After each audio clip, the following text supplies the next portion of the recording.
Blog Talk Radio. Well, good morning, Divas. My name is Candace Gish. You've just tuned in to the Divas That Care Network. I hope that each and every one of you has an amazing time today. It's going to be a lot of fun. We have an amazing guest. She's going to be a brand new diva to our show. So for any of you that have just tuned in for the very first time, we've been doing this show now for over 7 years, 8 years almost.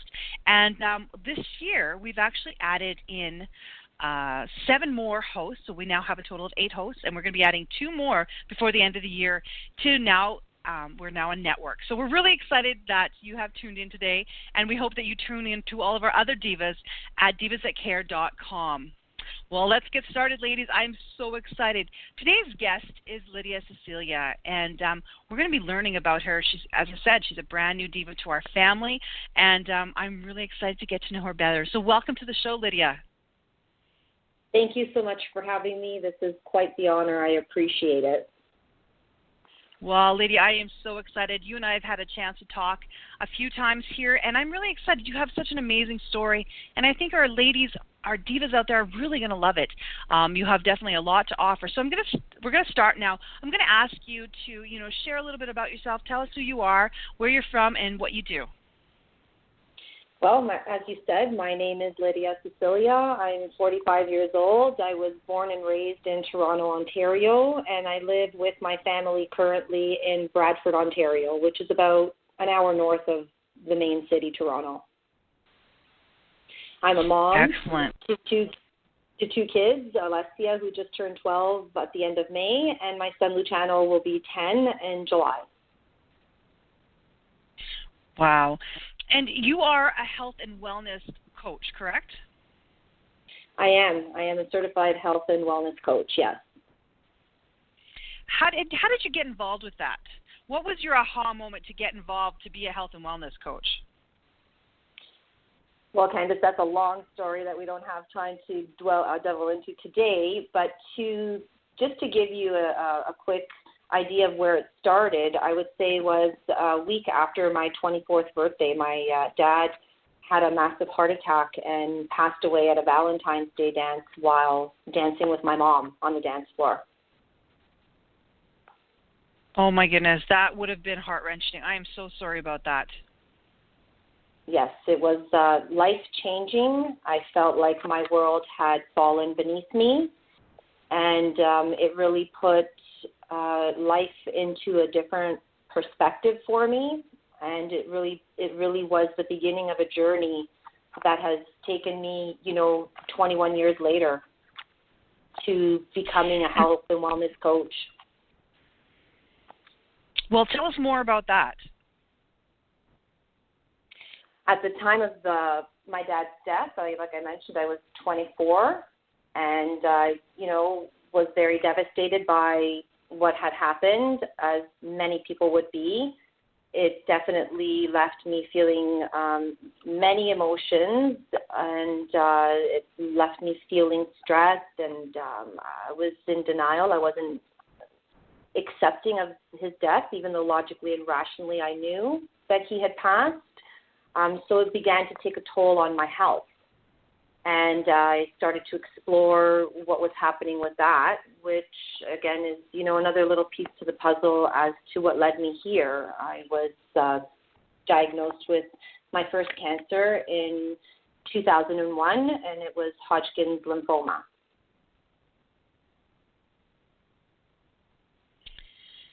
And that's kind of how you got started. I know that you and I have talked a lot about your journey, and if you're okay with it, let's talk a little bit more about that, because I think it's important to tell our listeners and share with them why it is that, you've really delved in, why it was important for you to become a wellness holistic coach, because a lot of individuals have different journeys, and yours has been one of a lot of ups and downs through yours. And I think it's important that we kind of share a little bit more about that, and then talk about what kind of modalities, too, that you've incorporated into your health practice because of what you've learned through the years. Okay, I'm happy to share that. So I mean, what started the journey for me was my dad's death. What led to me discovering and learning about different modalities was going through my health experience. I did choose to use Western medicine as my therapy to be put into remission. And it wasn't until after getting a clean bill of health that I really started to question if there were other ways that I could have considered to look after my health. And what I started to recognize was there were a lot of emotional hurts, you know, and a death. Like, that was my first experience to losing a parent. And it was at a really pivotal time in my life, you know, when you are coming into your own. And so the death of my dad really left me feeling like I didn't belong. I didn't really know where my roots were. I was always seeking outside of me. You know, whether it was acceptance, approval. So I started to make these connections while I was in my recovery. So it was looking back in hindsight that I started to realize that for me, in my opinion, I believe that the emotional hurts that we carry through life, that we bury, that we suppress, that we deny, eventually find a way of coming to the surface. And unfortunately, I find that us as humans tend to wait until it's too late sometimes, you know, where it comes into your physical health or ailments that you have no other choice but to start to deal with it. And not everyone chooses to deal with their emotional pain because it's really difficult. So I found for me that I wanted to start exploring who I was. Am I really who I was raised to be? There's this conflict with that. What is real for me? What are my beliefs outside of what I've been conditioned to believe, be it through family, be it through culture, be it through society? And this is when I, you know, discovered things like foot reflexology and making the connection that all our parts, organs, and glands are reflective on our feet as they are in our body. So that was pretty mind-blowing because I only knew things like Western medicine in making connections to our health and well-being. Now I discovered something that was completely different than what I had chosen for myself to look after in my health. From foot reflexology, I would say that, you know, there were a lot of other things going on in my life at the time. Emotionally, I had just been diagnosed actually with my second cancer shortly after I was certified for foot reflexology. And actually, yesterday was June 5th, correct?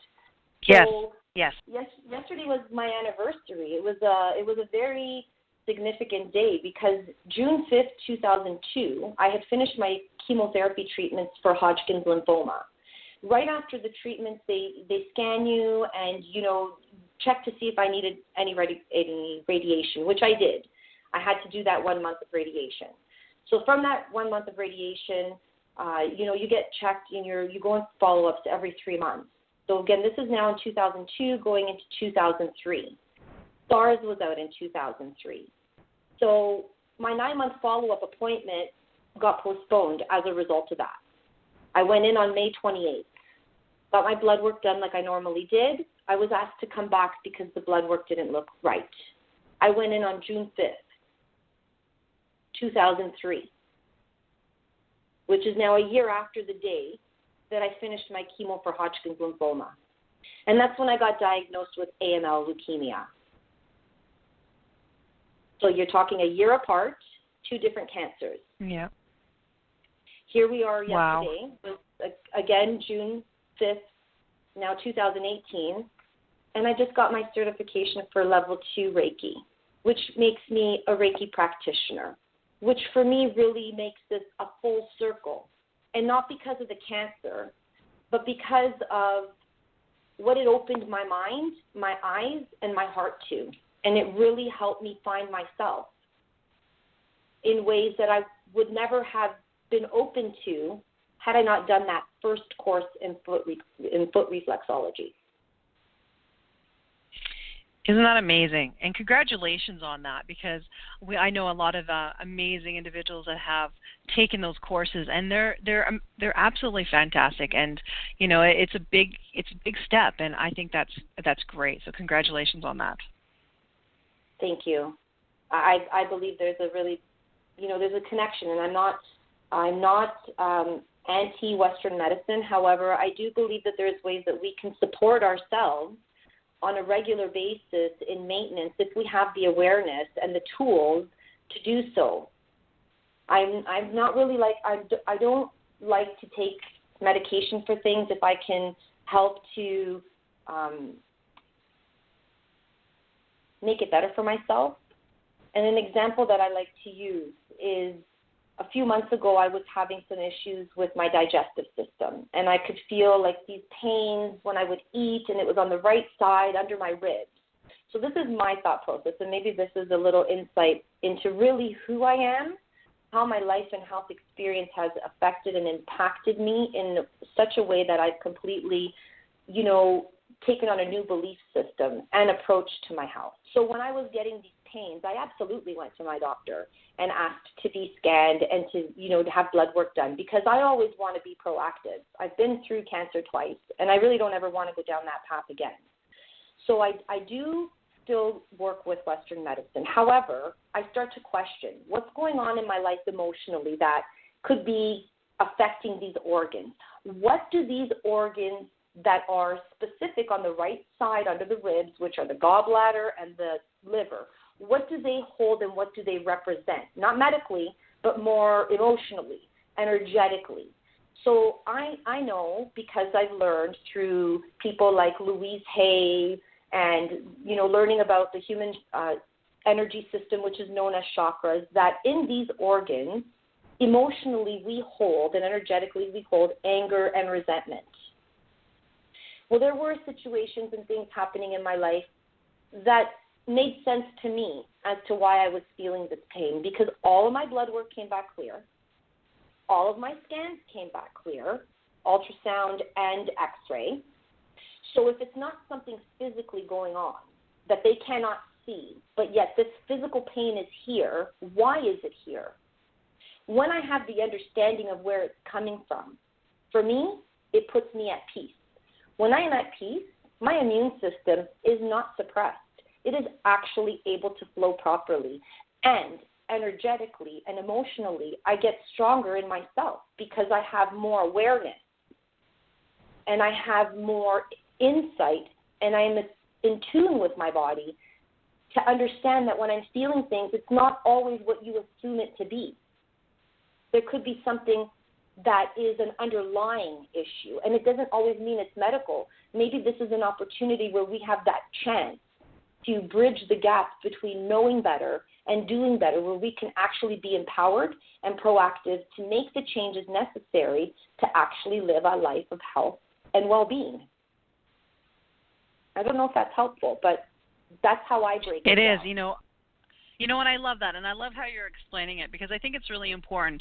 A lot of people that listen to the show, I think, have that same philosophy in a lot of ways, because there is that connection. We know that there's more to life than, I always say, than what meets the eye, and our emotions, they're so in tune with our bodies, and if we can figure things out too, we're able to fix a lot of it. And I think a lot of our listeners, they're big into meditation and yoga, and you're a yoga professional also, and you do teach yoga.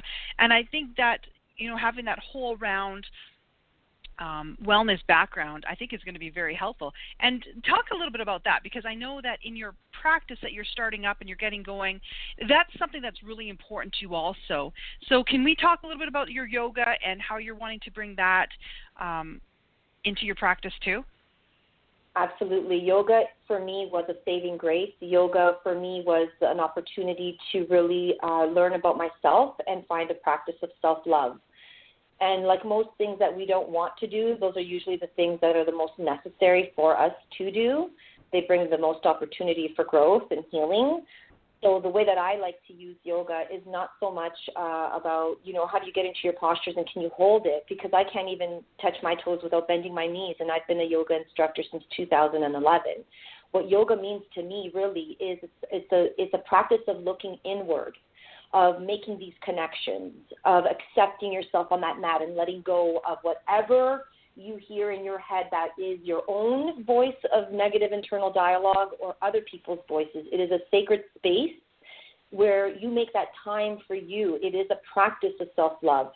So for me, that's why yoga is so important, because it helps to keep me grounded. It helps to keep me in the energy and space of me seeing myself through my own eyes and not through the eyes of the world.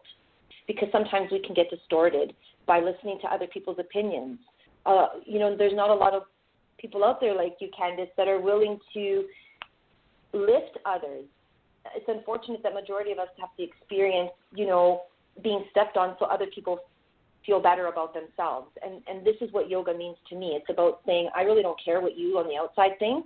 I'm good with me. I'm good with me. I have a pure heart. I see myself for who I am, and I can only be in the present moment. And that's what yoga does for me. And I hope that it does the same for my students and clients that use any of my modalities, be it yoga, be it foot reflexology, be it Reiki, be it my holistic approach to life coaching.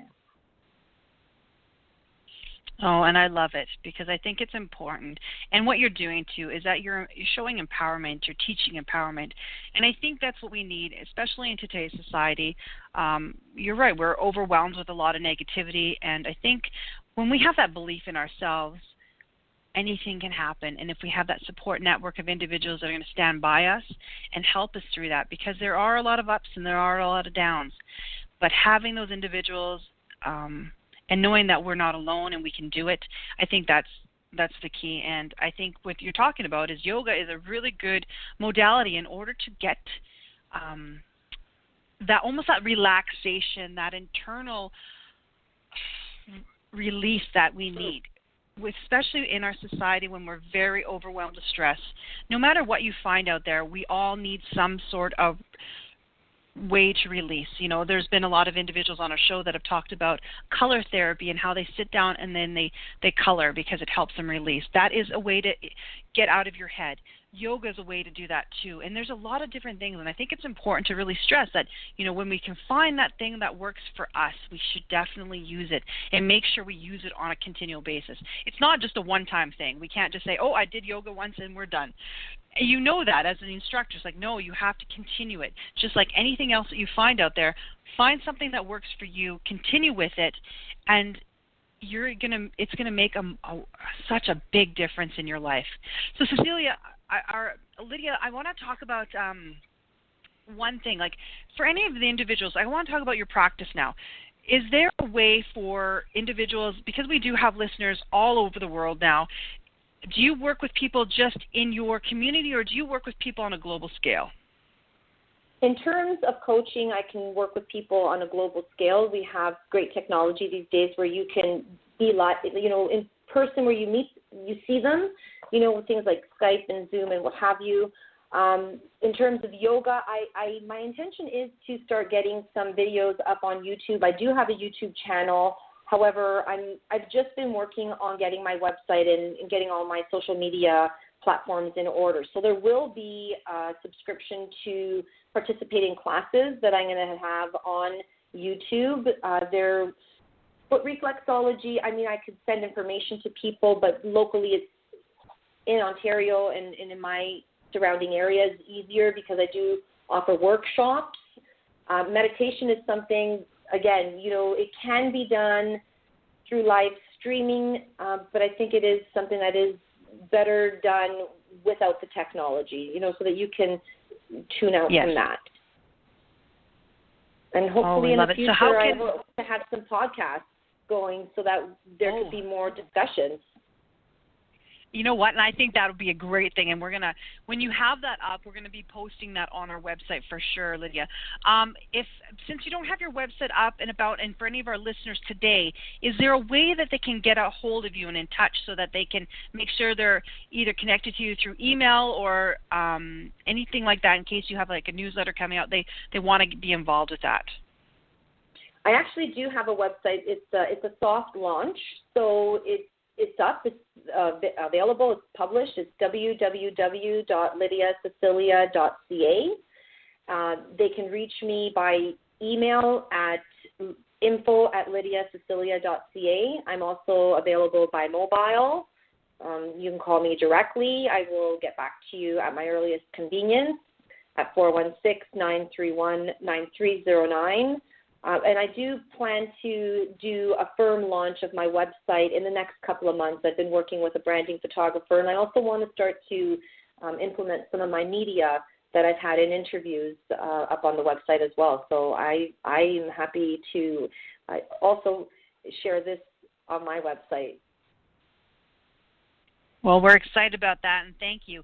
So last minute, Lydia, do you have any tips or tools for our divas today?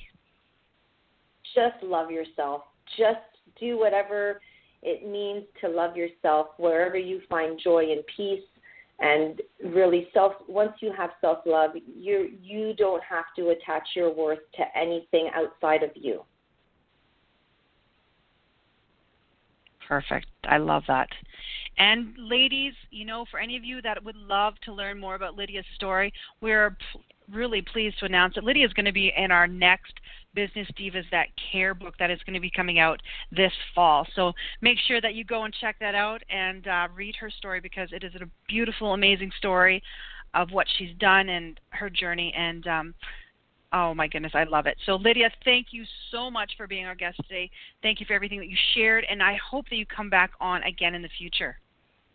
I look forward to it, Candace. I wish you and your listeners so many blessings of good health, self-love, and happiness for today and all of your tomorrows. It's really been an honor. Thank you. Oh, thank you so much. And to thank you to all of our listeners today. I know there's quite a few of you that are listening today, and we appreciate each and every one of you. For all of you that have not had the opportunity, our shows are recorded, so I hope that you're able to listen to this recording and also to send it out all to your family and friends. Lydia is doing some amazing things. Her story is fantastic. It's a beautiful testimonial, and I hope that you're able to really get in touch with her, get to know her, follow her on social media, and perhaps work with her in the future. So until next time, ladies, make sure that you go out there and do something great for somebody else. And again, I'm going to let you know about our website at www.divasthatcare.com. That is where we host all of our shows, and you can check out our other divas there. So until next time, ladies, have an amazing day, and we will talk to you soon. Bye-bye, everybody.